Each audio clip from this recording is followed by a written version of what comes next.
Hello, respected viewers. It's George from Ireland. Welcome back to the channel. Well, the not so gladsome tidings. It's very likely that Israel will recommence its war against Gaza once the hostages are released, who've been agreed to be released under the current ceasefire. So, is that 43 in total are going to be released, and several hundred Palestinian prisoners set free? Over 200 were set free, causing widespread rejoicing in the West Bank. I think they're often from Gaza. So four hostages, I think all women, were set free just very recently. So more, and they very carefully planned it who's going to be set free and in what order and so forth. So some of the Palestinians who were set free were immediately deported. Some have gone to Egypt, I think, some to Jordan. Now they've arranged the list and the sequence in which they're going to be set free in case it breaks down. That they know who gets out first. But obviously, if you're top of the list, then your family are very optimistic you're going to get home. There's always a chance that somebody will break the ceasefire. The other side will start firing back, and it just won't be completed. If you're bottom of the list, there's a serious chance that they won't get to you. Um, but you've got to hand it to both sides, the state of Israel, Hamas, whether you think they're good or evil, they do abide by these agreements. And I can't remember which Israeli general said about this about Hamas, that that they're very vicious people, but they are honest. If they say they'll release, then they do, that they're not going to do that. But both sides actually want trust on the other side. Because supposing Hamas released the four and then Israel didn't release the 200, then it'd be very difficult to rebuild trust and get things going like that. Now, why does Israel release so many of them? People, it's not a one for one at all. Partly because Israel holds 10,000 Palestinian prisoners, some of them minors, many of them women, arresting them. I mean, there's obviously they haven't declared war. Obviously, they don't recognize Palestine as a sovereign state. They use whatever legislation they can arrest someone, hold someone without trial or charge for 6 months. This can be endlessly extended, 6 months plus another 6 months plus another 6 months for your whole life in principle, and they put them on trials which Amnesty International, Human Rights Watch say don't meet international standards and so forth, that it's not an impartial tribunal, that the rules of evidence are not adhered to, and so forth. They're not given adequate facilities and time to prepare their defense, that crucial, potentially exculpatory evidence is withheld from the defense, and so forth. Anyway, so good news, all those are set free. Now, Hamas is keen to emphasize that the women who've been released, Karina Ayev, Danielle Giloba, Naam Levy, and Liri Albeg, saying that they're prisoners of war, that they were not hostages because they were serving soldiers. And indeed, they've been wearing army uniforms since they got home. But so Netanyahu's done this partly to please Trump, under sustained pressure from the United States, and of course the peace movement within Israel. The center and left of politics is saying, freeing the hostages is a far higher priority than annihilating Hamas. Even if you can annihilate Hamas, how many thousands, tens of thousands of Palestinian civilians are going to kill in the process? That really sullies our reputation, apart from being immoral, illegal, and all the rest of it. Now, so the thing he can do is let the ceasefire play out. He's given a sop to Trump. He's got quite a few hostages home, and Israel's been able to reconstitute its forces, plan the next phase.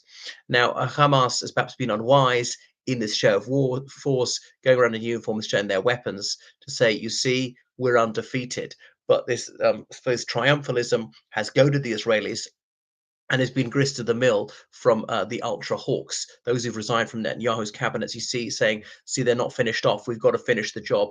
We've got to eliminate every last single one of them.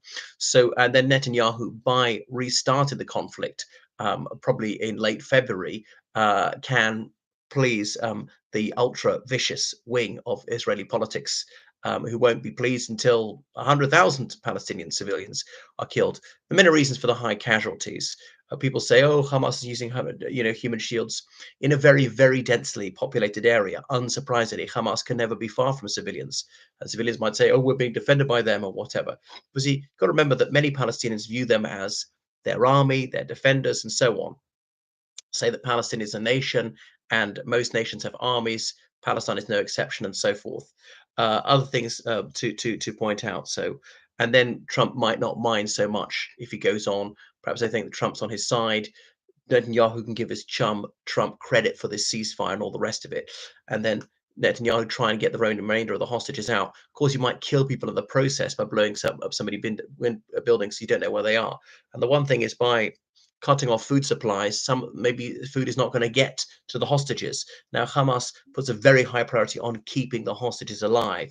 They've got enormous incentive to keep them alive because they're very, very precious. They can be traded for so many Palestinians. You see what the exchange rate was, 50 to 1. And Israel saying, having released these prisoners, hostages as Palestinians would view them, saying they're tortured in prison, Israel, we can always kill them with the drone strike elsewhere. They go to Jordan, they go to Syria, wherever. Quite often we can track them. The Israelis are seen as the masters of signals intelligence. They can hack into computer systems, to encrypted messaging systems that no one else can decrypt. I remember, like, the founder of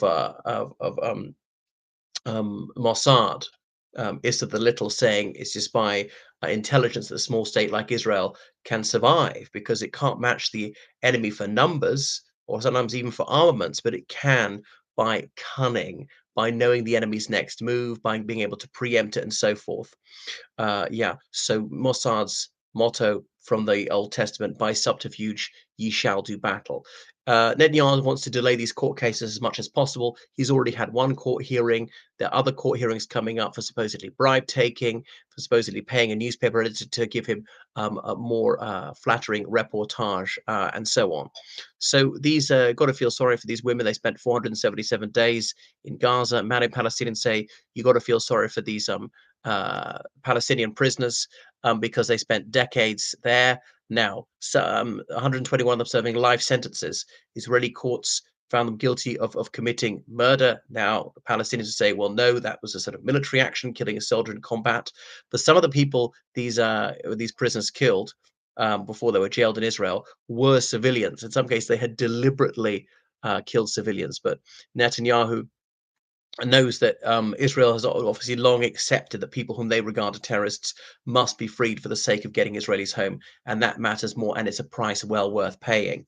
So the youngest person set free is 16, the oldest is 69. They tend to be adolescent boys or else women who are being set free. So grown men, usually not. They would like, is it Marwan Barghouti, to be taken back. So of the let me see, 251 people taken hostage after the end of this deal, there'll only be about 30 left. Some of those taken hostages were not Israelis, were Thai and so on, just happened to be working on farms and the like in Israel. Some of the Israelis were dual nationals. The Russian Israelis were released first out of amity with the Russian Federation.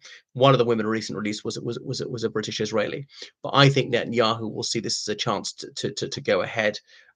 Syria, no real problem for him there, so probably not intervene there, but see this as his chance to really try and wipe out Hamas. But yeah, and that will play well to a certain constituency which tends to support him, for whom no level of violence against Palestinians is too much. Well, thank you for watching the channel. I'm sad they're very lugubrious forecasts. Make sure you subscribe on Patreon, donate on PayPal, georgecallahan79 at gmail.com. Goodbye.